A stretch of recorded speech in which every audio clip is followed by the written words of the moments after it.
नाजरीन, डॉलर और चीनी स्मगलर्स के ख़िलाफ़ क्रैकडाउन जारी है, मगर बुनियादी ज़रूरियात की कीमत अभी भी आवाम पर बहुत भारी है। क्या IMF ही हमारे किस्मत के फ़ैसले करेगा, और अगर हाँ तो ये सिलसिला कब तक ऐसे ही चलेगा? नवाज शरीफ साहब की वापसी और आमद की तारीख़ पक्की है, पर क्या मेरे और आपके लिए इसमें कोई उम्मीद रखी है? और ये लेवल प्लेइंग फील्ड का क्या शोर है? क्या वही कामयाब है जिसका जोर है? और हर रोज़ एक हंगामा यकीनी है, मगर हैरत की बात है कि सब आईनी है। मगर मजलूम कौन है, कहाँ है? क्या कोई उसको भी पूछने वाला है, या हमारे देश का अंदाज ही निराला है? मैं हूँ आपकी मेज़बान मायरा इमरान और आप देख रहे हैं प्रोग्राम K2 ऑनलाइन।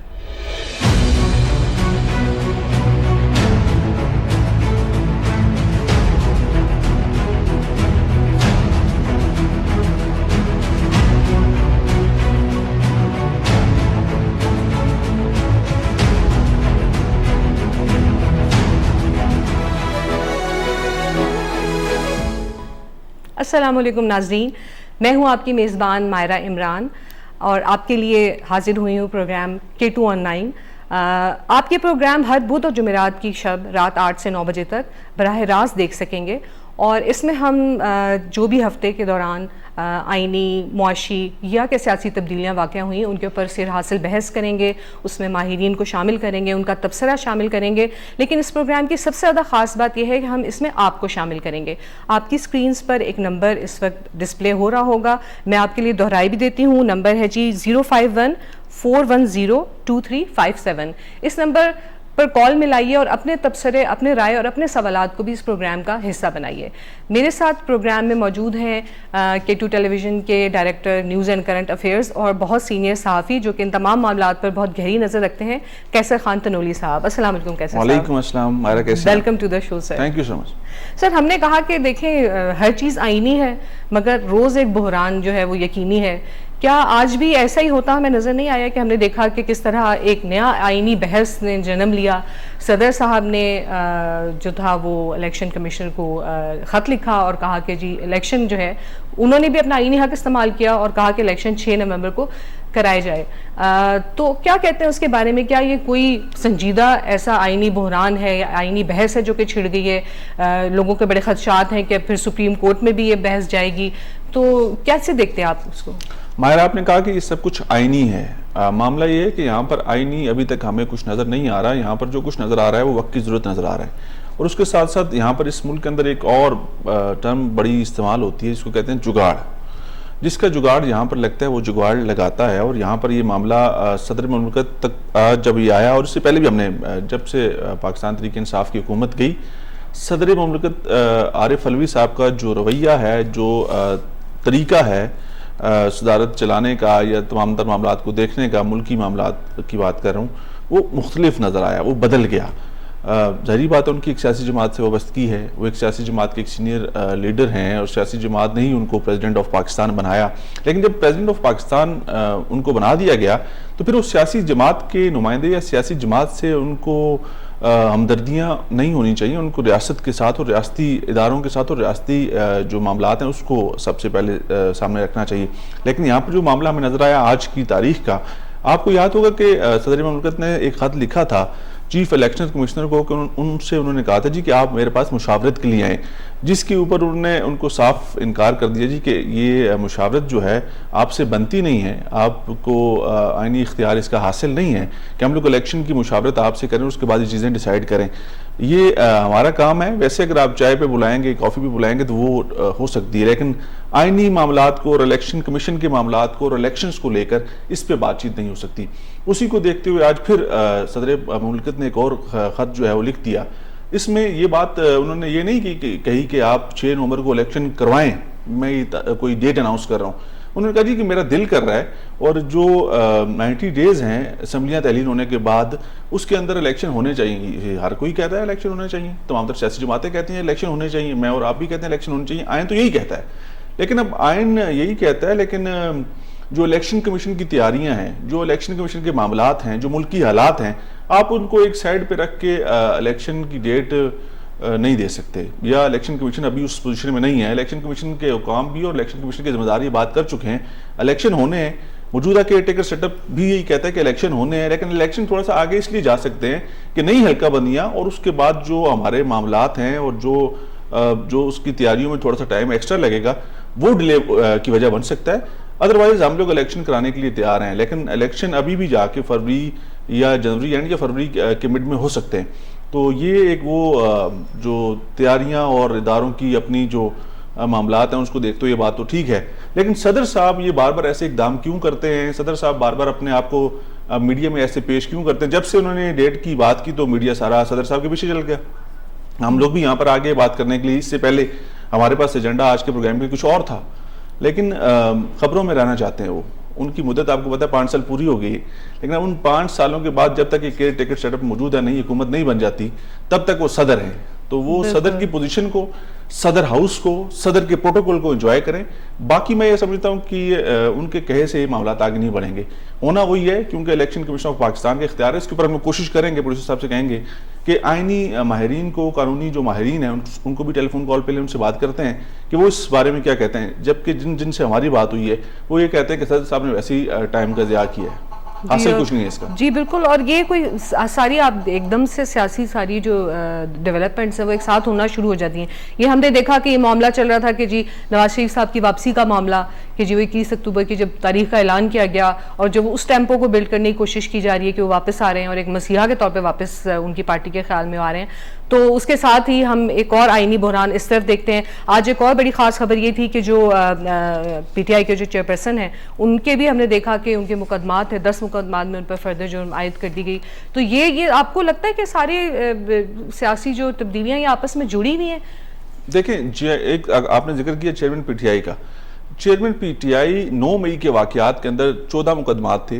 14 मुकदमात में से 10 के अंदर जो जीआईटी ने इन्वेस्टिगेशन की, जो जीआईटी ने शवाहिद इकट्ठे किए, उनमें उनको जिम्मेदार करार दिया। मतलब ये मामला अभी मुकदमात तो ऑलरेडी दर्ज है ना, उसकी जो तफ्तीश हुई है, उसके जो शवाहिद इकट्ठे किए हैं 14 मुकदमात में से 10 के अंदर उनको कसूरवार ठहराया गया है।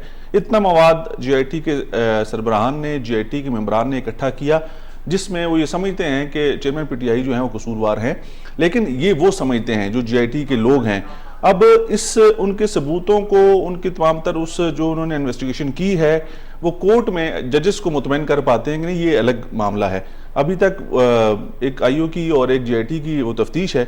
उन्होंने कहा जी कि जो सबूत हमारे पास है इससे ये काफ़ी है, इसमें वो कन्विक्ट हमें नज़र आते हैं, हो सकते हैं, लेकिन ये फैसला अदालतों ने करना, ये किसी जीआईटी ने, किसी आईओ ने नहीं करना। ये मामला जब अदालतों में जाएगा, अदालतों में वो सबूत और शवाहिद पेश होंगे, फिर डिसाइड होगा कि ये कितना मौसर थे। जी, हमारे साथ इस वक्त मौजूद हैं इरफान कादिर साहब, एक्स अटॉर्नी जनरल हैं।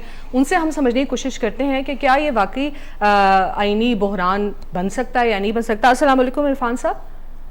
जी, वालेकुम सलाम। Welcome to the show sir, thank you very much for joining अस।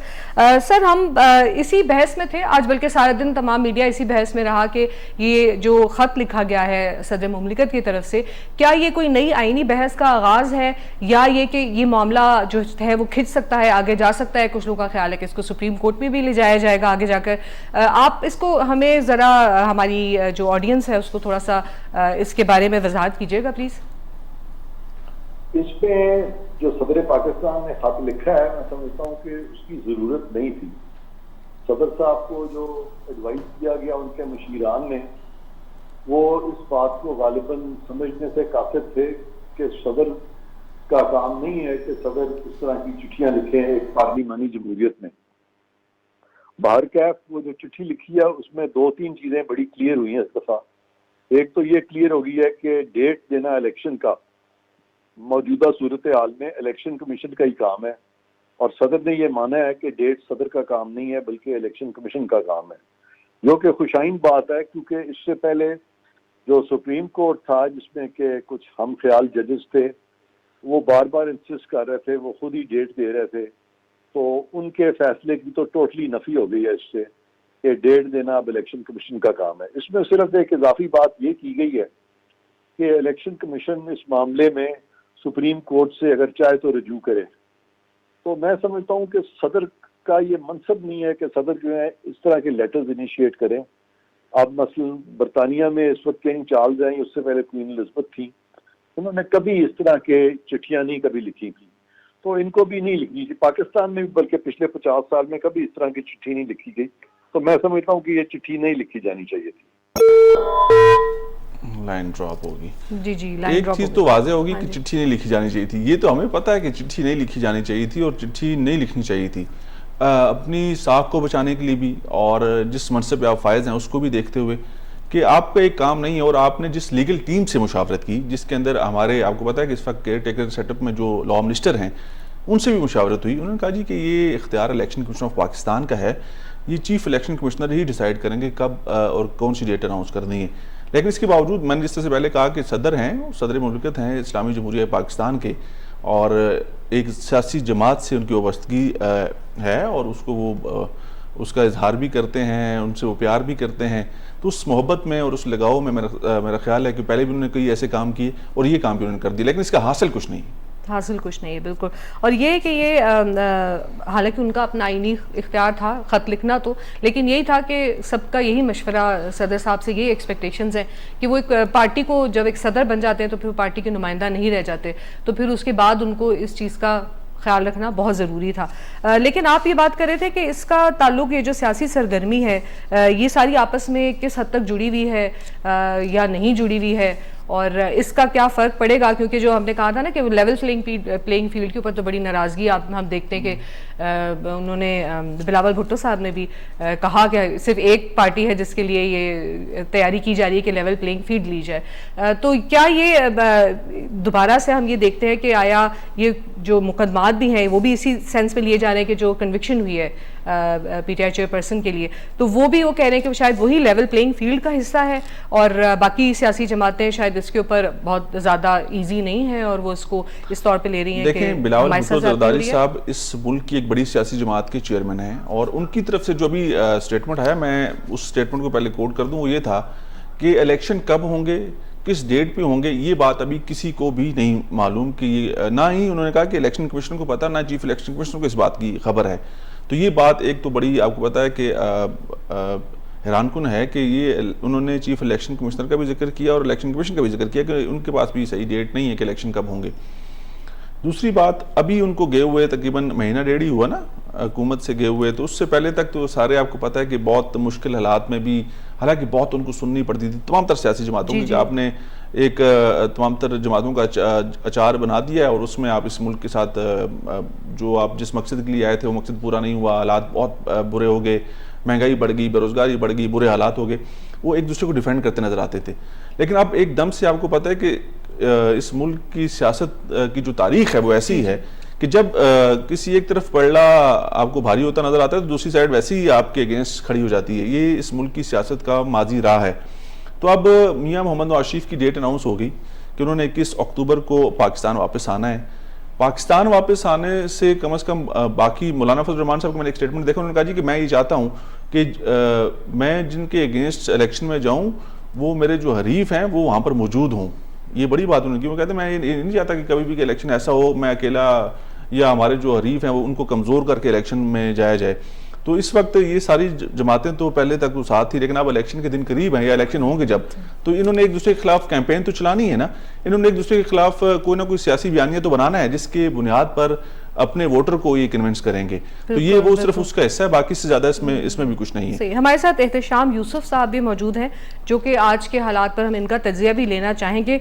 अस्सलाम वालेकुम एहतशाम साहब, वेलकम टू द शो। वालेकुम माहिरा, बहुत शुक्रिया आपका। जी एहतशाम, हम बस जो आज की सूरत हाल है उसके ऊपर बात कर रहे थे, बहस कर रहे थे, और सदर साहब ने आम इंतखाबात के लिए 6 नवंबर की तारीख की तजवीज़ कर दी। आप किस तरफ हालात को जाता देख रहे हैं? देखिए, सदर साहब ने आज डेट तो अनाउंस की है और सदर साहब का मौक़िफ़ ये है कि उन्होंने आइन को फॉलो करते हुए आइन के आर्टिकल 48(5) के तहत ये डेट अनाउंस की है।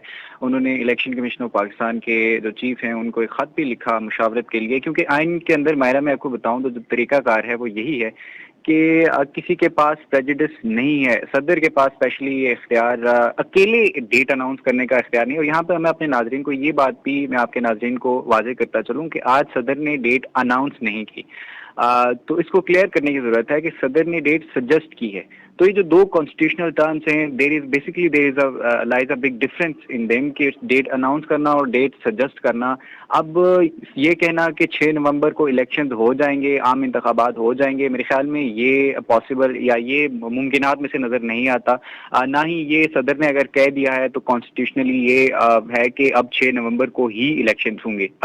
अब ये इलेक्शन कमीशन ऑफ पाकिस्तान का इख्तियार है कि वो जो है वो इलेक्शन के लिए राह हमवार करे एडमिनिस्ट्रेटिवली, और जितनी जो माहौल है वो इलेक्शन के लिए साजगार करके ये। लेकिन यहाँ पे जैसे कि आपने सवाल किया, तो जो सिचुएशन है वो एक अनसर्टेनिटी की तरफ अगेन दोबारा से हमें जाते हुए नजर आ रही है, और एक कॉन्स्टिट्यूशनल क्राइसिस हमें दोबारा से खड़ा होता हुआ नजर आ रहा है। क्योंकि सदर साहब ने आज का जो खत लिखा है चीफ इलेक्शन कमिश्नर साहब के नाम, उसमें उन्होंने ये सारी चीजें मेंशन की हैं, आइन के सारे आर्टिकल्स के हवाले दिए हैं, और फिर उन्होंने बताया कि किस तरह से उन्होंने दावत दी थी चीफ इलेक्शन कमिश्नर को, लेकिन चीफ इलेक्शन कमिश्नर साहब ने तब अपनी वजूहात बताते हुए सदर से मिलने से इनकार कर दिया था, और फिर उसके बाद से आज डेट जो है वो सदर साहब ने सजेस्ट की है।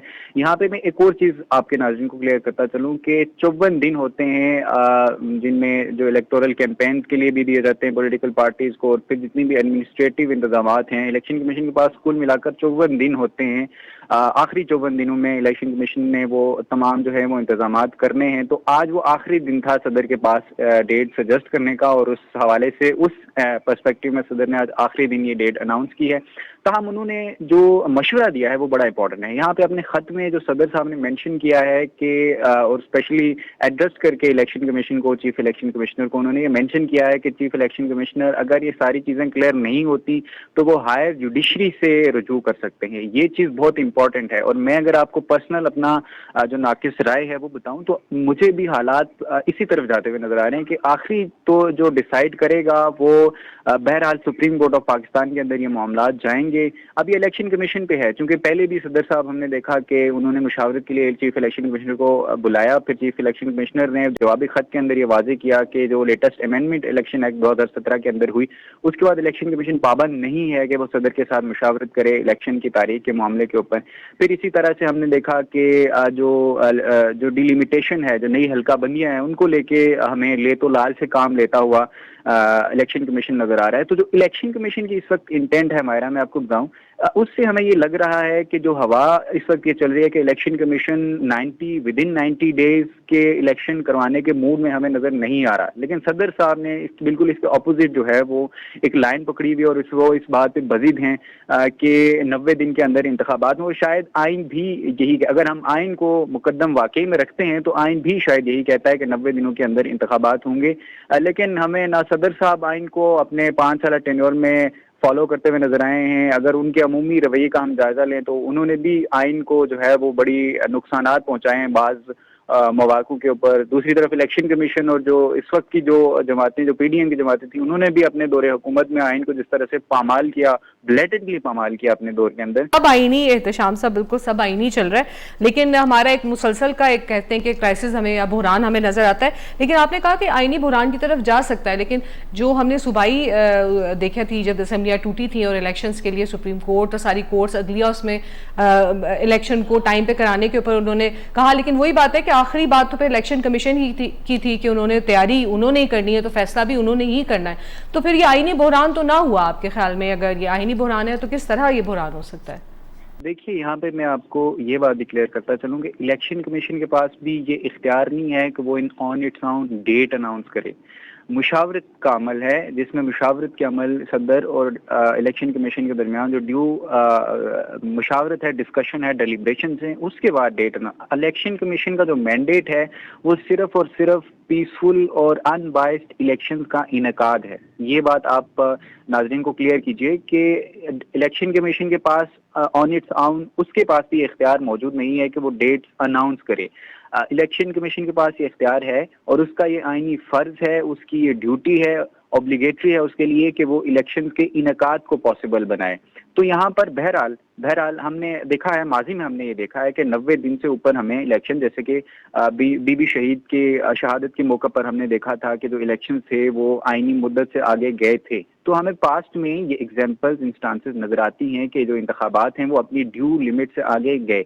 लेकिन अब सवाल यहाँ पे है, ये भी उठ रहा है कि आइन इस ज़िमन में खामोश है कि जो वो कौन सी ऐसी एक्स्ट्रा ऑर्डिनरी सिचुएशंस हैं, यानी गैर मामूली सूरत हाल। ये जो लफ्ज़ गैर मामूली सूरत हाल है, इसको भी डिफाइन करने में आइन हमें नाकाम नजर आता है, यहाँ पे खामोश नजर आता है। तो बहरहाल सारी चीजें जो हैं, सारे ताने बाने जोड़ के हमें ये नजर आ रहा है कि इस वक्त एक और जो कॉन्स्टिट्यूशनल क्राइसिस है इट इज लूमिंग, और इस चीज की जो अल्टीमेट जो डिसीजन होगा वो सुप्रीम कोर्ट ऑफ पाकिस्तान में होगा। अब जैसे कि सदर साहब ने भी मशवरा दिया है अब इलेक्शन कमीशन ऑफ पाकिस्तान को कि वो सुप्रीम कोर्ट ऑफ पाकिस्तान में जा सकते हैं, हाईएस्ट जुडिशरी से रजू कर सकते हो, और फिर उसके बाद जो है वो हाईएस्ट जो नए आने वाली चीफ, क्योंकि अब तो बेंच बनने से रहा, क्योंकि जो मौजूदा चीफ जस्टिस हैं जस्टिस उमर अता बंदयाल साहब वो तो अब रिटायर हो रहे हैं।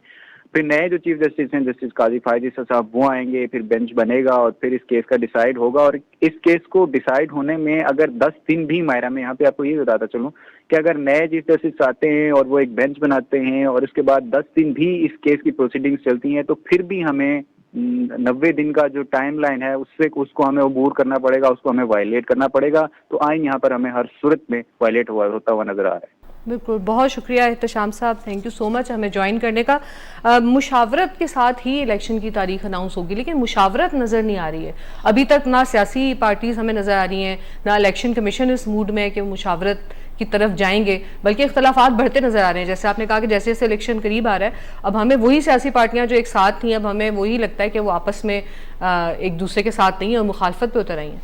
देखें, सियासी जमातों की जहाँ तक मुशावरत की बात है वो चैप्टर क्लोज हो गया। उनके पास अब ये मुशावरत करने का इख्तियार नहीं है कि वो आपस में मुशावरत करके कोई इलेक्शन की डेट दे दें। ये इलेक्शन कमीशन ऑफ पाकिस्तान नहीं तय करना है। सदर ममलिकत के पास भी इलेक्शन की डेट देने का इख्तियार नहीं। उन्होंने भी आज मंजिल से पहले कहा कि उन्होंने तजवीज़ दी है कि 6 जो नवंबर है उसको इलेक्शन हो जाने चाहिए असम्बली डिज़ोल्व होने के 90 डेज़ के अंदर अंदर। लेकिन एक जो ऑप्शन जिसका जिक्र अभी एहतशाम ने किया, supreme court of Pakistan. Supreme court of Pakistan के अंदर भी अगर मामला इलेक्शन कमीशन की तरफ से जाता है, उसके अंदर भी वो बात उन्होंने दुरुस्त फरमाई कि अभी नए चीफ जस्टिस ऑफ पाकिस्तान ने, जरी बात है काजी फायद साहब ने ओथ भी लेना है, जो पुराने चीफ जस्टिस ऑफ पाकिस्तान है जो भी मौजूद हैं उमर अता बंदयाल साहब वो रुखसत भी होंगे। तो ये एकदम से सारी चीज़ें तय नहीं हो पाएंगी, इस पर भी टाइम लगेगा अगर सुप्रीम कोर्ट में मामला जाता है। पहले तो इसके इम्कानात बहुत कम हैं, क्योंकि ये मुझे जहाँ तक हमारे पास इंफॉर्मेशन है कि ये चीज़ें डिसाइडेड हैं कि इलेक्शन करवाने हैं और हल्का बंदियों वाला जो मामला है उसको जल्द से जल्द मुकम्मल करने के लिए अहकाम जारी हो गए हैं कि इसको मज़ीद फास्ट किया जाए सारे प्रोसेस को, और फरवरी के मिड में इलेक्शन जो है वो अनाउंस कर दी जाए डेट। और ये इलेक्शन कमीशन ऑफ पाकिस्तान ज़रूरी बात है, और चीफ इलेक्शन कमिश्नर जो हैं जब ये सारी चीज़ें तय कर लेंगे, जब उनको रास्ते साफ मिल गए, उनकी सारी तैयारियां मुकम्मल हो गई, तो फिर वो सदर से शायद मुशावरत कर लें इस हवाले से। लेकिन अभी तक ऐसा कोई सीन नहीं है, और ना ही अभी सुप्रीम कोर्ट ऑफ पाकिस्तान में जाके फ़ौरन से कोई ऐसे अहकाम जारी हो सकते हैं। तो इसलिए हमें वेट करना है, और वेट के लिए सियासी जमातें जो हैं, जिस तरह मैंने बिलावल का स्टेटमेंट आपको बताया कि उन्होंने कहा जी कि अभी किसी को ये मालूम नहीं है कि इलेक्शन कब होंगे, किस डेट पर होंगे, और ये इलेक्शन कमीशन भी नहीं जानता, और ये वाकई बात अभी दुरुस्त है। जब तक चीज़ें फाइनलाइज नहीं होती, जब चीज़ें फाइनलाइज हो जाएंगी, तैयारियां मुकम्मल हो जाएंगी, फिर इलेक्शन कमीशन सदर पाकिस्तान से मुशावरत कर सकता है। जी, ये बहस तो जारी भी है, चलती भी रहेगी, लेकिन सवाल यही पैदा होता है कि क्या इन तमाम मसाइल के साथ, अवाम के इन हालात के साथ हम इन बहरानों के मुतहम्मिल हो सकते हैं या नहीं हो सकते हैं। अब हमें ब्रेक का वक्त है, ब्रेक के बाद आपसे दोबारा मिलते हैं और मज़ीद इसके ऊपर बातचीत करते हैं। वेलकम बैक नाजरीन।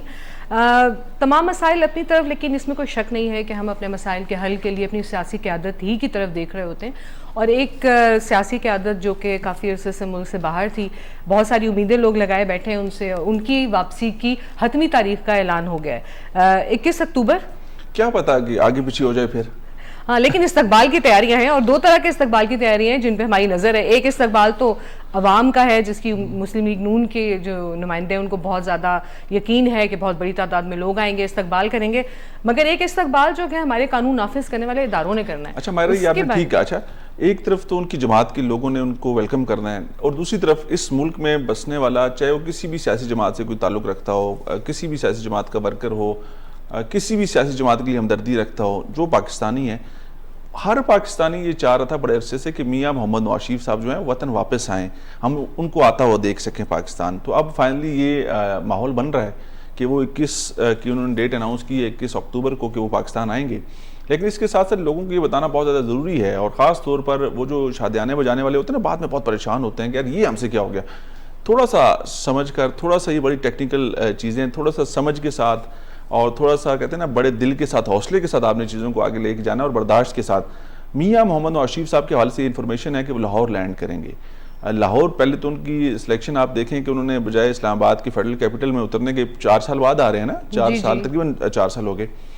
तो अब वो इस्लामाबाद नहीं, पंजाब के जो सूबाई दारुल-हुकूमत है लाहौर, वहाँ पर लैंड करेंगे। वहाँ पर सीएम आपको पता है कि मोहसिन नकवी साहब हैं, सीएम जो केयर टेकर सेटअप में सीएम बनाए गए वो वहाँ पर मौजूद हैं। लेकिन उनके ऊपर बहुत सारे मुकदमात मौजूद हैं मियां मोहम्मद नवाज शरीफ के ऊपर, और उनके अंदर कईयों के अंदर उनको सजा हो चुकी है और कई मुकदमात के अंदर वो इश्तिहारी हैं। ठीक है, अब पुलिस उनका वेलकम करेगी, FIA वाले वहाँ पर मौजूद होंगे, एयरपोर्ट से उनको घर जाती उम्रा हो जाते हैं या FIA की तहवील में आते हैं, या नैब उनको गिरफ्तार करती है, या लाहौर पुलिस, पंजाब पुलिस उनको गिरफ्तार करती है। बहुत सारे मुकदमा, घर को भी बनाया जा सकता है, नहीं, ये ऐसा हो सकता है। कैसे देखिए, पहले तो आपको अदालत में पेश करना है, आप इश्तिहारी हैं। इश्तिहारियों को तो एक मैं आपको, अगर मुझे आप इजाजत दे, एक आपको किस्सा सुनाऊं, मुख्तसर करके सुनाऊंगा। एक इश्तिहारी थे, एक बुजुर्ग किसी मुकदमे में कि उनके ऊपर 45 या 50 के बीच उनकी एज थी, उनसे कोई जुर्म सरजद हो गया, उनके ऊपर मुकदमा दर्ज हुआ। उसके बाद वो रूपोश हो गए और अदालत ने उनको, जज साहब ने उनको इश्तिहारी करार दे दिया। किसी को पता चला जी कि आफ्टर 40 ईयर्स, तकरीबन 40 साल बाद किसी को पता चला जी कि बाबा जी एक गांव में एक जगह पर मौजूद हैं, पुलिस ने वहां पर रेड कर दिया क्योंकि वो इश्तिहारी थे, इश्तिहारियों को पकड़ने का सिलसिला जारी था। तो वो उधर गए, जब देखा उन्होंने तो बाबा जी जो है वो 90 साल की उम्र में तकरीबन बेड पर थे, उनको ऑक्सीजन मास्क लगा हुआ था और ऑक्सीजन सपोर्ट उनको थी और उनके बुरे हालात थे। पुलिस ने उनको अरेस्ट कर लिया। उस हालत में पुलिस ने उनको अरेस्ट किया, एम्बुलेंस बुलाई, उस एम्बुलेंस में शिफ्ट किया, जज साहब के रूबरू पेश कर दिया, सर हमने इश्तिहारी गिरफ्तार कर लिए। उन्होंने कहा 40 साल बाद ऐसे कहते हैं इनका आप रिमांड ले, और 2 रोज़ा रिमांड भी जारी कर दिया। वो कहते हैं इस हालत में सर ये तो मर जाएंगे, लेकिन वो कानूनी तकाजे पूरे करने के लिए उनको कोर्ट में भी लाए, उनको हॉस्पिटल शिफ्ट किया, फिर उनका इंतकाल हो गया इतने अरसे में तफ्तीश के दौरान ही। हमारे यहाँ, हमारे इस मुल्क के अंदर ऐसी ऐसी एग्जाम्पल्स मौजूद हैं कि 40-40, 50-50 साल, 100-100 साल गुजर जाते हैं और उसके बाद चीज़ें खुल के सामने आती हैं, या पुलिस कोई कार्रवाई करती है या किसी मुकदमे का कोई फैसला होता है।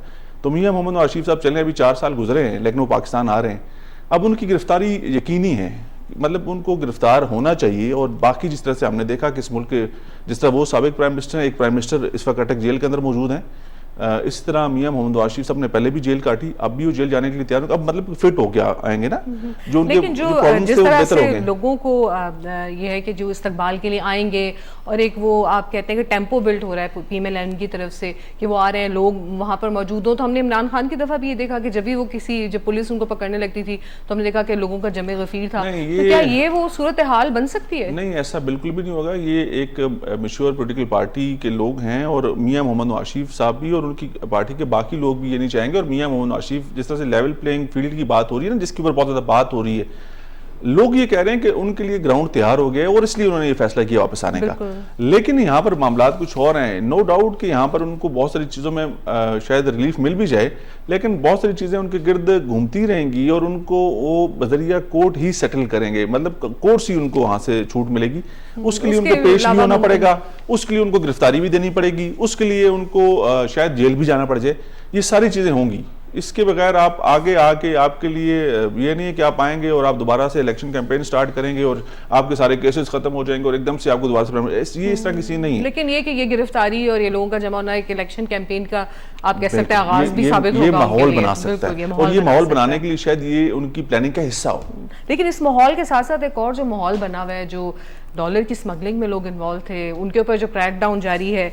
मुल्क भर में तकरीबन 1087 बड़े करेंसी स्मगलर्स और हवाला हुंडी सेंटर्स की निशानदही हुई है, और बहुत बड़ी रकम, मतलब 49 आप कह सकते हैं कि अरब रुपए मालियत की फॉरेन करेंसी स्मगल की गई है। तो बहुत ही एक उसके खिलाफ जो क्रैकडाउन जारी है, आपके ख्याल में कि ये तमाम मामलात के साथ साथ ये क्रैकडाउन आप उसको चलता हुआ देख रहे हैं आगे? अच्छा, ये आपने 49 अरब की बात की ना, इसमें लिखा हुआ है गुज़श्ता 3 सालों में। 3 सालों में मेरी जो इन्फॉर्मेशन या जो हम लोग सिलसिले इस मुल्क के अंदर देखते हैं स्मगलिंग के, और ख़ासतौर पर ये जो फॉरेन करेंसी वाला जो मामला है, और ये इसके ऊपर बहुत ज़्यादा बहस भी हो रही है, लोग बात भी कर रहे हैं कि हमारे पड़ोसी ममालिक में पेशावर से हमारे बॉर्डर के ज़रिए आपको पता है कि बहुत ज़्यादा जो डॉलर्स हैं वो अफगानिस्तान जाते हैं स्मगल होके, और उसके अंदर बहुत सारे ऐसे नेटवर्क्स मौजूद हैं, ऐसे लोग मौजूद हैं जो इस सारे सिस्टम को बड़े अरसे से चला रहे हैं। तो 49 अरब रुपए की अगर कोई कहता है ना कि फॉरेन करेंसी यहाँ से स्मगल हुई है, तो ये आप समझ लें कि आटे में नमक के बराबर है। बिल्कुल, ये आटे में नमक के बराबर है। 3 साल में ये बहुत तो बात एक साल से भी कम अरसे में इससे ज्यादा स्मगलिंग होती है। से ये चल रहा था, और नई नई चीजें, मतलब आपकी डॉलर के ऊपर सट्टेबाजी भी हो रही है। और देखें, ये हम लोग सिर्फ पेशावर या खैबर पख्तूनख्वा की बात नहीं करते, हवाला हुंडी का कारोबार फेडरल कैपिटल के अंदर, रावलपिंडी के अंदर चलता है। पूरी दुनिया से पैसे इधर आते हैं, लोग लाखों रुपए भिजवाते हैं, यहाँ से आके रिसीव करते हैं, मामूली सी उसके ऊपर आपको पता है कटौती होती है। हालांकि जो FATF हम देखें या जो हमारे बैनुल-अक़वामी मुआहदे हैं, उसके अंदर भी जो पैसे को किस तरह से कंट्रोल करना है, उसका बॉर्डर को क्रॉस करना, वो सारे मामलात भी ज़ेरे बहस आते रहे और यकीन दहानी भी कराई जाती रही है। सबसे पहले तो आवाम के लिए बहुत ज़रूरी है कि आपको इकॉनमी को बेहतर करने के लिए आपको इन मामलात को ठीक करना ज़रूरी है, लेकिन ये कि हमारे बैनुल-अक़वामी भी मुआहदे हैं, वादे हैं, उनको पूरा करने के लिए भी ज़रूरी है। लेकिन हम देखते हैं कि बहुत, मतलब अब तो जो ये डॉलर से निकल कर बात आ गई है, करेंसी, तेल, चीनी, गंदुम, मतलब हर चीज़ की स्मगलिंग आप के हमसाये मुल्कों की तरफ हो रही है, और होर्डिंग, मतलब जगह जगह पर इनको स्टोर किया गया, और बहुत बड़ा, मतलब जो भी 90,147 मेट्रिक टन गंदुम कब्जे में ली गई है, जो कि बहुत बड़ा। तो ये हमेशा से ऐसे ही चल रहा था, या ये हमेशा से ऐसे इकोनॉमी की हालात ऐसे हैं? हमेशा से ऐसे चल रहा था। अभी इसको आप ये मान लें, अभी आप इसको ये मान लें कि सख्त तरीन क्रैकडाउन इस वक्त जारी है, सख्त तरीन क्रैकडाउन माजी की निस्बत इस वक्त सख्त तरीन क्रैकडाउन जारी है, लेकिन इन हालात के अंदर भी स्मगलिंग हो रही है। सख्त तरीन क्रैकडाउन इसको आप मान लें, लेकिन इसके बावजूद भी स्मगलिंग हो रही है। यहाँ पर सिर्फ चीनी, खाद, गंदम, ये सारी चीज़ें, आटा, आपको पता है एकदम से बहरान आ जाता है जी कि ओहो, इस एक ज़रिए मुल्क के अंदर जो इतनी बड़ी, जिसकी प्रोडक्शन है, इतनी बड़ी तादाद में गंदम की पैदावार होती है, और रिकॉर्ड हम लोग, हमारे प्राइम मिनिस्टर साहब का जो है कहते हैं जी कि सिर्फ हमने रिकॉर्ड गंदम पैदा की, लेकिन मुल्क में आटा नहीं मिल रहा। तो भाई वो कौन लोग हैं जो इस आटे को, इस गंदम को किसी और मुल्क में शिफ्ट कर देते हैं? वो आप ही में बैठे लोग होते हैं, वो बड़े लोग होते हैं, वो मैं और आप ये काम नहीं कर सकते। हमारे पास इतने वसाइल नहीं हैं। इनको चलाने वाले, इस काम में मुलव्वस जो लोग होते हैं, वो बड़े इंडस्ट्रियलिस्ट होते हैं, उसमें बड़े कारोबारी लोग होते हैं, उनको सपोर्ट हासिल होती है बॉर्डर के दूसरी तरफ से, जो उनके साथ डील बनाते हैं, और वो उनको अच्छे पैसे देते हैं, वो कहते हैं ले जाओ यार। बिल्कुल। हमारे साथ फैसल अफबाजी साहब भी मौजूद हैं कॉल पर। बहुत शुक्रिया फैसल साहब, सुन सकते हैं आप हमें? जी, आपकी आवाज आ रही है। जी जी, बहुत शुक्रिया, welcome to the show sir. बस हम ये सर जोड़ के बैठे हैं इसी चीज़ के ऊपर कि आया जो ये स्मगलिंग है, करेंसी की स्मगलिंग हो गई, और अब करेंसी के साथ साथ जो तेल की स्मगलिंग और चीनी की स्मगलिंग, खाद, गंदुम की स्मगलिंग, ये एक इसके ऊपर जो क्रैकडाउन जारी है, किस तरह से आप इसको देखते हैं? क्या सस्टेनेबिलिटी को इंश्योर करने के लिए कुछ किया जा रहा है, या फिर ये आपको लगता है कि वक्ती एक इकदामात हैं, और ये जो क्राइसिस है, इकोनॉमिक क्राइसिस, उसके साथ साथ जो है ये इकदाम भी आहिस्ता आहिस्ता अपनी जो है ना, इनका जोर कम होता चला जाएगा?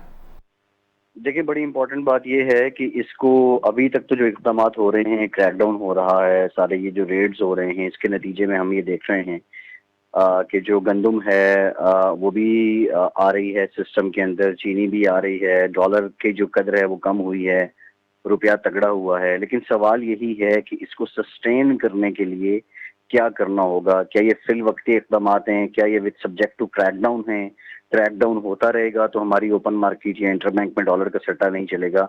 अब इसके लिए 2-3 बातें बड़ी इंपॉर्टेंट हैं, जरा आप इसको देख लीजिए। जो इस वक्त पाकिस्तान के अंदर अगर हम गंदम की बात करें, तो पाकिस्तान दुनिया के उन चंद बड़े ममालिक में से है कि जो बहुत ज्यादा पैमाने पे गंदम प्रोड्यूस करता है। और हमारे यहाँ अनफॉर्चुनेटली जो डिस्ट्रिक्ट लेवल पे या फिर गंदम को लेकर जो इदारे बनाए गए हैं, फास्को है वो अपनी ज्यादा प्रोक्योरमेंट करता है, सूबाई गवर्नमेंट अपनी ज्यादा प्रोक्योरमेंट करती हैं। फिर हमारे पास कोई वेयर हाउसेज नहीं है, सरेआम पड़ी रहती हैं, गंदम वहां से चोरी होती है, जो बच जाती है फिर उसके बाद वो स्मगल्ड होती है, स्मगल्ड होके वो बॉर्डर के उस पार जाती है, और अफगान ट्रांजिट जो हमारा एग्रीमेंट है उसके नाम पे फिर वही यहाँ से अफगानिस्तान के बॉर्डर के पार चली जाती है, और फिर वही जब हम इंपोर्ट करते हैं तो वहीं से हमारी गंदुम ही हमारे पास वापस आती है। तो जो सस्टेन करना है, अगर हम डॉलर की बात कर लें, देखें अभी फिलवक्त तो लोगों ने पैसा निकाला, खौफ से निकाला, क्रैकडाउन की वजह से निकाला, कार्रवाई की वजह से निकाला, कानूनी इम्प्लीकेशंस की वजह से निकाला, लोगों ने डॉलर निकाला, डॉलर मार्केट में आया। अब ये आलम है कि इंटरबैंक में डॉलर महंगा है, ओपन मार्केट में डॉलर सस्ता है। ये मैंने नहीं देखा इससे पहले कि कभी ऐसा हुआ हो, लेकिन ये जब सिस्टम अपने आप को इम्प्लीमेंट कर रहा है, इन्फोर्स कर रहा है, तो ये सब कुछ हो रहा है। लेकिन क्वेश्चन इज दिस, जो आपने बात की, सस्टेन कैसे करना है, हम कितना 30, 40, 50 करोड़ डॉलर निकाल लेंगे और ये हमारी यहाँ तक जो हमारे डॉलर रुपी पैरिटी है उसमें एक कंसिस्टेंसी भी हम देखेंगे। लेकिन आफ्टर 2 मंथ्स, आफ्टर 3 मंथ्स, जब हम जो हमारे मुल्क में डॉलर था, जो होर्डिंग हुई थी, जो कहीं पड़ा था, वो तो हमने निकाल लिया। लेकिन जो बाहर से हमारे पास डॉलर आना है, जिसने असल में हमारा निजाम चलाना है, वो कैसे आएगा? उसके लिए हमें एक्सपोर्ट्स को बढ़ाना होगा। सरेदस्त जो कॉस्ट ऑफ प्रोडक्शन है बिजली की आप देख लें, या जो ईज ऑफ डूइंग बिजनेस है वो देख लें, तो वो हमारे यहाँ कारोबार उस तरह चल नहीं रहा है। हाँ, 1-2 बिलियन डॉलर, 3 बिलियन डॉलर की हमें कहीं से ग्रांट आ जाए, 2-3 महीने हमारे फिर सूखे गुजर जाएंगे, फिर हम उसी जगह पे होंगे। तो इसके लिए पूरे सिस्टम को ओवरहॉल करना पड़ेगा। उससे पहले ये नहीं, उसके बगैर ये हो नहीं सकता। हमें जो हमारा बिजली का निज़ाम है उसको उतने में लाना पड़ेगा कि प्राइवेट कंपनीज बिजली ये डिस्ट्रीब्यूशन दें उनको, वो बिजली खरीदें, वो बेचें। हमारे यहाँ बहुत अच्छी मिसाल है, आप देखें, एक जो टेलीफोन कंपनी होती थी उसके लाइनमैन का इतना नखरा होता था, और जब उसको प्राइवेटाइज हो गया तो फिर उसके बाद अब आप देखें उनके सर्विसेज, दूसरा सेलुलर नेटवर्क्स को देख लें, दुनिया में सस्ते तरीन हैं, क्योंकि कंपटीशन है। हमें कंपटीशन बढ़ाना होगा और ये जो डिस्कोज हैं इनको हमें प्राइवेटाइज करना होगा, और फिर जाके हमारे यहाँ कॉस्ट ऑफ प्रोडक्शन भी बनेगी। तो इसको कंसिस्टेंट या सस्टेन करने के लिए हमें पूरा सिस्टम ओवरहॉल करना पड़ेगा, और उसके लिए जाहिर है हमें कानून साजी की भी जरूरत है। लेकिन सरेदस्त जो ये गवर्नमेंट है, कानून में जो जितनी इनको इजाजत है उसमें रहते हुए जो ये कुछ कर रहे हैं, ये बेहतरी तो हो रही है। लेकिन अगेन, अब हमें जब तक हम सिस्टम को बेहतर नहीं करेंगे और जिम्मेदारी नहीं लेंगे, करप्शन नहीं खत्म करेंगे, जो सरकारी बाबू हैं उनकी तरफ से जो तरीका अपनाया जाता है, वही होर्डिंग में भी मुलव्वस हैं, वही स्मगलिंग में भी मुलव्वस हैं। जी जी, बहुत बड़ी तादाद में निशानदेही हुई है सरकारी एहलकारों की भी, और उनकी, और जो उनके सहूलतकार थे उनके भी हसास इदारे भी इसमें शामिल हुए हैं। तो उम्मीद तो हम ये कर सकते हैं कि टेम्पो ये जो बना है एक जो क्रैकडाउन का, वो आगे भी जारी रहे। लोगों की उम्मीद जो है वो उसी से लगी हुई है। हम देखते हैं कि हमारे जो एहतजाज थे सड़कों पे लोगों के, वो अब कम हुए हैं, क्योंकि उनको एक उम्मीद पैदा हुई है कि वाकई में कहीं पर सिस्टम हमें सपोर्ट करने के लिए तैयार है। लेकिन आज की एक और खबर थी फैसल साहब कि जो गैस के ऊपर सब्सिडी की प्रपोजल थी गवर्नमेंट की, वो IMF ने रिजेक्ट कर दी है, और ये अब आपको एक नई बेचैनी अब लोगों में पाई जाती है कि अब गैस के नर्ख बढ़ जाएंगे जब सर्दियां करीब आई हैं, लोड शेडिंग भी ऑलरेडी थी, तो इसका भी क्या मुस्तकबिल आप देखते हैं? देखिए, अगर तो हम मुल्क हो ना ब्रुनाई दारुस्सलाम जैसा, कि जिसके पास सोने के इतने ज़खायर हों और जिसकी रियासत खुशहाल हो, जिसकी हुकूमत खुशहाल हो, और वो भले लोगों को मुफ्त बिजली देता रहे, मुफ्त गैस देता रहे। IMF के बारे में हमारे यहाँ 2-3 मिथ्स हैं जिनको हमें क्लियर करना होगा। देखिए, IMF कहता क्या है? IMF ये कहता है कि हुकूमत आपकी गैस खरीदती है और हुकूमत आपकी गैस बेचती है। आप जो LNG या LPG आप ला रहे हैं, आप उसको खरीदें, जिस रेट पे खरीद रहे हैं उसी रेट पे आप उसको फरोख्त भी करें, क्योंकि हमारे पास रिजर्व इतने नहीं पड़े हुए, हमारी हुकूमत मकरूज है, हम कर्जों की दलदल में धंसे हुए हैं, तो हम लोगों को सब्सिडाइज नहीं कर सकते। सेम उनकी डिमांड बिजली के लिए भी थी। फिर वो ये भी कहते हैं कि ये जो आपका डॉलर रुपी पैरिटी है, आपके पेट्रोल की कीमतें, आपके बेसिक ईंधन की कीमतें, वो इसके अकॉर्डिंग होनी चाहिए। अब और ये IMF ने पहले बात करनी थी, लेकिन हमारे यहाँ देखें ना बदमिया क्या है। हमारे यहाँ बिजली में जो सिस्टम जहाँ पे फेल होता है, हमारे यहाँ बिजली महंगी होने के बावजूद हमारा जो सर्कुलर डेट है वो 2300 अरब रुपए है, और इसी तरह हमारे यहाँ 500 अरब रुपए गैस के शोबे में सर्कुलर डेट जन्म ले चुका है। सो बिजली महंगी भी होती है, हमारा डेट भी कम नहीं होता। यहाँ पे आके सिस्टम का फ्लॉ है। IMF ने कह दिया इम्प्लीमेंटेशन भी हो जाएगी, अगला पैकेज भी आ जाएगा, लेकिन अगेन वही बात है, हम इसको मान लें तो हमें पैकेज मिल जाएगा ना IMF का, लेकिन अपनी बेहतरी के लिए हमने इसके अंदर जो चेंजेस लानी है उस पर हम काम नहीं कर रहे हैं। हमारे यहाँ जो हमारी कुदरती गैस है जो मुख्तलिफ मकामात से पाकिस्तान से निकलती है, हमने उसको गाड़ियों में जला दिया, हमने उसको बेदरीग इस्तेमाल किया। फिर हम LNG इंपोर्ट करने के लिए पिछले 10 सालों से मैं देख रहा हूँ कि किसी की भी हुकूमत हो, दिसंबर और जनवरी में गैस का बहरान होता ही होता है, लोगों को गैस नहीं मिलती है, क्योंकि हम बर वक्त ना LNG कार्गो खरीद सकते हैं, ना दूसरे मामला कर सकते। तो अगेन ये वही बात है कि ये जो अगर एक चीज मैं खरीद रहा हूँ और मैं बेच सस्ती रहा हूं, तो एट द एंड में कोलैप्स करूंगा। हुकूमत अगर बिजली खरीदती है, हुकूमत अगर गैस खरीदती है, आगे बेचती है, एक टाइम तक वो सस्टेन कर सकती है। सो इस मुतालबे पे भी अमल होगा और अमल होना चाहिए। लेकिन लोगों की जिंदगी मुश्किल होगी। अब सवाल तो अवाम का है ना। दो चीजें समझ लीजिए। एक बुनियादी बात यह है कि इकोनॉमी कहती है, एक किताब इकोनॉमी की जो कहती है वो 2+2=4 है। हमारे मुल्क के जो मारूजी हालात हैं वो 2+2 समटाइम 3.5 है, समटाइम 4.25 है, समटाइम 5 है, और शायद कभी इक्का दुक्का once in a blue moon हम उसको 2+2 4 कर दें। इट्स कॉल्ड जुगाड़। हमारे यहाँ जो सिस्टम अवाम को रिलीफ मिल रहा है वो एक जुगाड़ पे मिल रहा है, और जुगाड़ ज्यादा देर नहीं चल सकता। अवाम को भी तैयार होना पड़ेगा, अवाम को भी अपने अखराजात कम करने होंगे। मैं एक छोटी सी मिसाल आपको दे दूं कि जो हमारे यहाँ बिजली की बिल आए हैं, गलत बिलिंग भी हुई है, इसमें कोई दो राय नहीं है, ओवर चार्जिंग भी हुई है, बाज लोगों के बिल इतने नहीं बनते थे। लेकिन इस सब के बावजूद अगर आप, मैं, आपके दीगर पैनलिस्ट, हमारे देखने वाले एहतियात करें, घर के अंदर अगर हम हमारी एक एसी जरूरत पूरी कर सकता है, या एक पंखा जरूरत पूरी कर सकता है, या एक बल्ब जरूरत पूरी कर सकता है, तो हमें वो अपनाना चाहिए वो तरीक़ेकार। जब तक हम ये नहीं करेंगे, हमारे पास कुछ साइलेंट अखराजात हमारे बढ़ रहे होते हैं जिसका हमें इल्म नहीं होता, और अगर हमें इल्म हो भी तो इल्ला माशाअल्लाह हमारी सुस्ती की वजह से वो अखराजात, वो बर्डन हम पे बहुत ज्यादा हो जाता है। बहुत शुक्रिया फैसल साहब, बहुत शुक्रिया। आप सही कह रहे हैं, अवाम तो कुर्बानी के लिए तैयार ही है, हमें नजर आती है, देती भी रही है, नहीं देती भी रही है। मतलब ये बिल सारों ने जमा करवाए तनोली साहब। देखिए बात ये है कि तैयार नहीं है, तैयार आप अगर नहीं भी तैयार तो आपने तब भी ये अदा करना है। आपके पास चॉइस नहीं है, आपके पास कोई ऑप्शन नहीं है। मैं अक्सर ये बात करता हूँ, लोग इसको बुरा मानते हैं, इसको बुरा मानने की बात नहीं है। अगर मैं बिजली का बिल मेरा अगर 50,000 रुपये आ गया है तो मैंने बिजली इस्तेमाल की है, मुझे वो सहूलत मुयसर थी तो मैंने उसका इस्तेमाल किया, तो 50,000 अगर बिल आया तो मुझे उसको अदा करना है।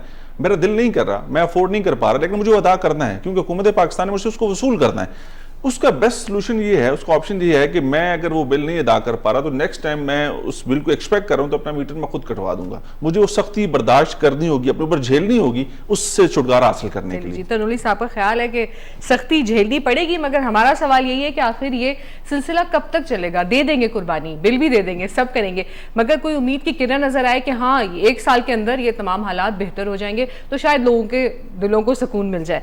ये वक्त हुआ एक ब्रेक का, ब्रेक के बाद मिलते हैं और हम अपने अगले टॉपिक की तरफ आते हैं। वेलकम बैक नाजरीन।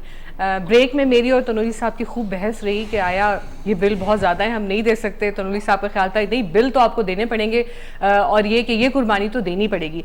लेकिन ये कुर्बानियाँ भी हम दे रहे हैं, सियासत की हलचल भी जारी है।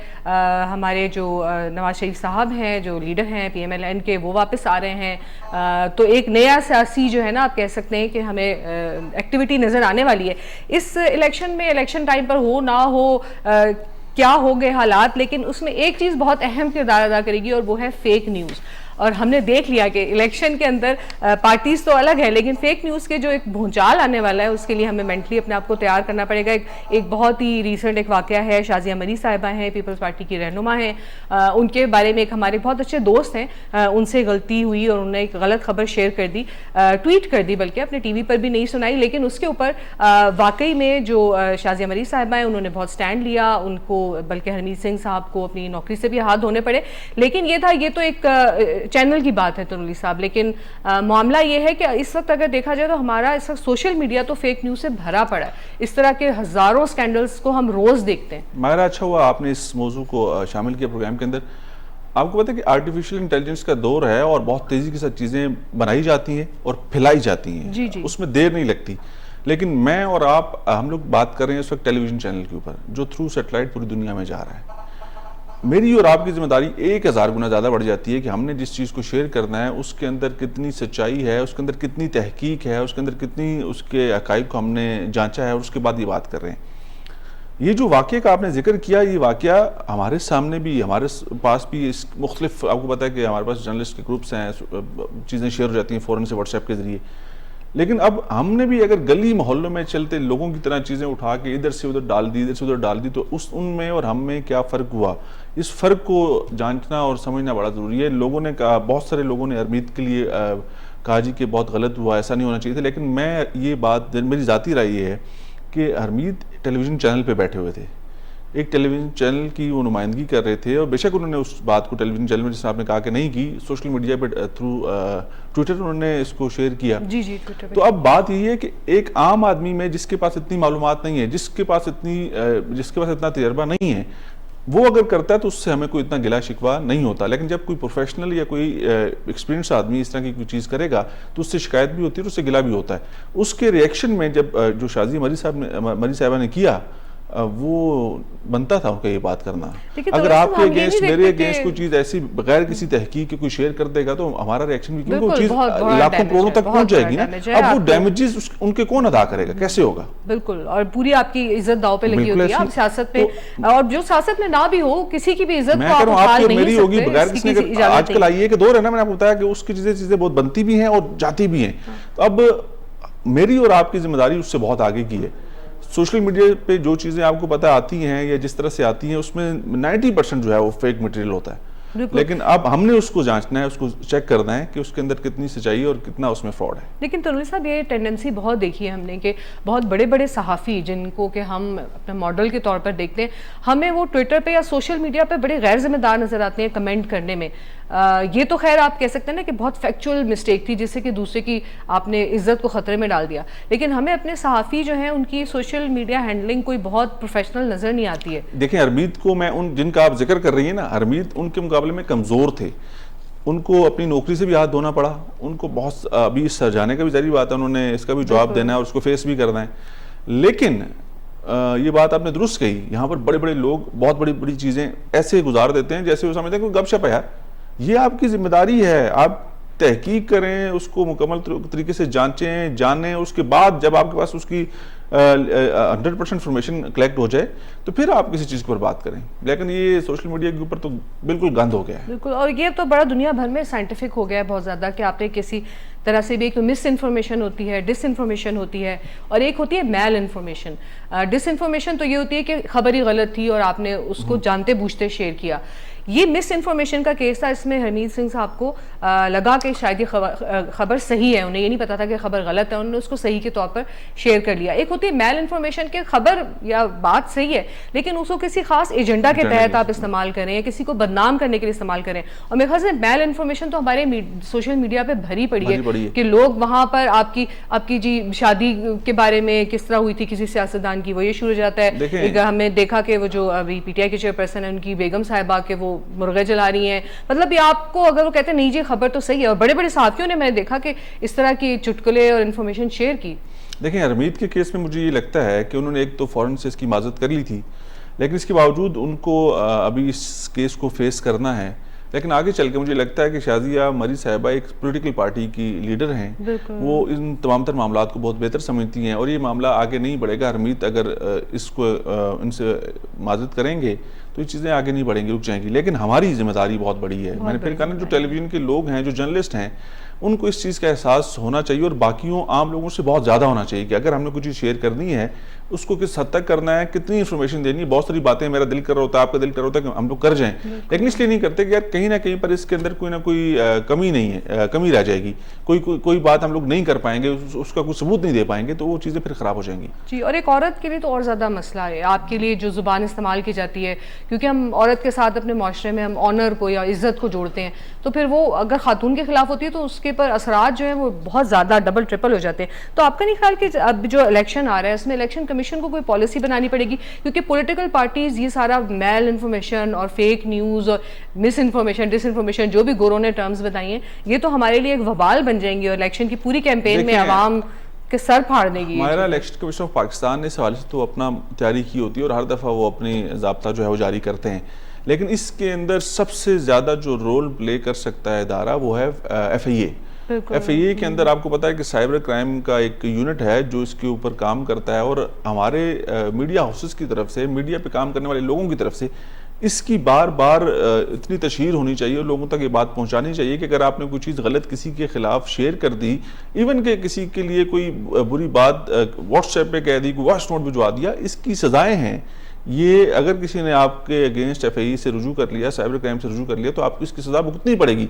इसलिए अपने बच्चों को, भाइयों को, बहनों को इतना मोहतात कर दें कि आपने बड़ा केयरफुली इस सोशल मीडिया का इस्तेमाल करना है। अगर आपने कहीं पर थोड़ी सी गलती की तो इसकी सजाएं बहुत बड़ी हैं, बहुत लंबी हैं, आपका करियर खराब हो सकता है। बिल्कुल, ये हमारा तो ये मशवरा होगा कि मैसेजेस बार बार लोगों को में आगे बढ़ना है, दिखाना बहुत जरूरी है, क्योंकि हमने ये देखा कि पिछले 4-5 साल से भी, और उससे पहले भी ये टेंडेंसी थी, लेकिन सोशल मीडिया के आने से ये बहुत ज्यादा बढ़ गई कि एक दूसरे को चोर कहना या एक दूसरे को करप्शन की इल्जामात लगाना, डाकू कहना, बुरी बात लगती नहीं, ये तो बिल्कुल नॉर्मल हमारे जो सोशल मीडिया का नॉर्मल है। खासतौर पर जो खवातीन एंकर्स होती हैं, उनके ये जो नीचे कमेंट्स होते हैं जब वो कोई भी चीज़ लिखती हैं, वो भी उनके ख़ानदान पे क्या असर डालती है, उनके बच्चों की ज़िंदगी पे क्या असर पड़ता है, ये सब कुछ बहुत ज़्यादा सोचने की ज़रूरत है। मगर फेक न्यूज़ की जो रोकथाम है उसमें सहाफ़ियों का और फिर उन इदारों का क्या किरदार बनता है। इदारे ने, क्योंकि हरमीत सिंह का केस अगर हम डिस्कस करें तो इदारे ने, शाजिया मरी ने कहा कि मैंने नहीं कहा कि हरमीत सिंह को नौकरी से फारिग किया जाए, लेकिन इदारे ने ये फैसला किया।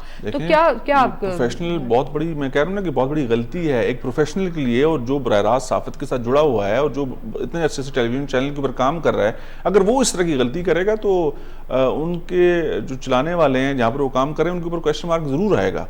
ये नहीं हो सकता कि अगर मैं कोई गलत काम करता हूँ तो इदारे के अंदर बैठे लोग उसको देखेंगे नहीं या उसको समझेंगे नहीं, उसको जानेंगे नहीं। ये चीज़ें नोट होती हैं और पता होता है कहाँ पर क्या गलती हुई है।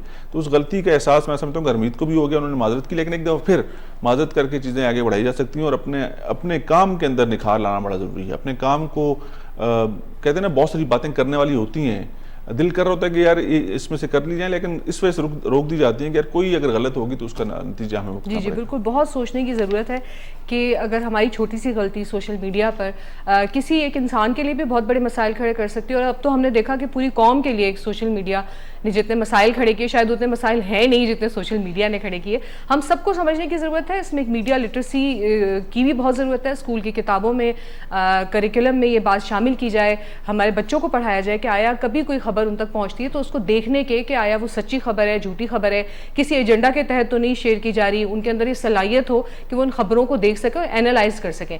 तो इसकी बहुत ज़्यादा ज़रूरत है। फेक न्यूज़ के बारे में बात करने की बहुत ज़रूरत है। इलेक्शन में इसका क्या किरदार होगा, उसके किस तरह से रोकथाम या कम से कम उस मसले को किया जा सके, ऐसे इकदाम करने की भी बहुत ज़रूरत है। इसके साथ ही हम प्रोग्राम के इख्तिताम की तरफ बढ़ते हैं। कैसर खान तनोली साहब, आपका बहुत बहुत शुक्रिया। अल्लाह हाफिज़। आप अपने हकूक़ और अपनी जिम्मेदारियों का बहुत ख्याल रखिएगा।